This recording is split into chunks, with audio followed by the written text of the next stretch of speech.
Revelasyon ni Chris Lawrence, ikinagulat ng fans. Nilinaw na ni Chris Lawrence ang usap-usapang muli silang nagkabalikan ng dating partner na si Katrina Halili. Nilinaw din ni Chris na ang kanilang sweet at masayang interaction sa social media ay totoo at hindi scripted.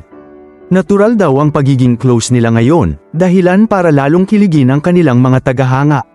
Pero heto ang mas ikinatuwa ng fans, aminado si Chris na special si Katrina sa kanya hanggang ngayon. Kaya naman marami ang naniniwalang baka hindi pa tuluyang sarado ang pintuan para sa second chance ng dalawa. Dagdag pa niya, ang samahan nila ngayon ay umiikot sa co-parenting at pagbibigay ng buong suporta kay Katie.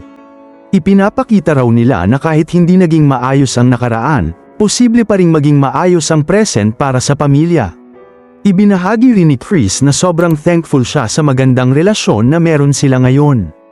Hindi man sila lovers ulit, mas pinili raw nilang maging mature at unahin ang kapakanan ng kanilang anak.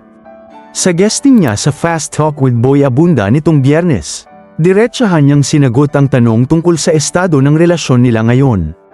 Ayon kay Chris, "No, we have not. Hindi kami nagkabalikan, Tito Boy." Sa kabila nito, inamin ng singer na mas maayos at mas positibo na ngayon ang samahan nila ni Katrina ngayong taon.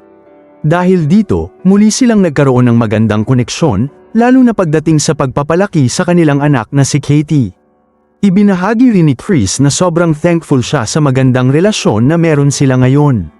Hindi man sila lovers ulit, mas pinili raw nilang maging mature at unahin ang kapakanan ng kanilang anak. May pag-asa pa kaya? Or hanggang co-parenting na lang talaga?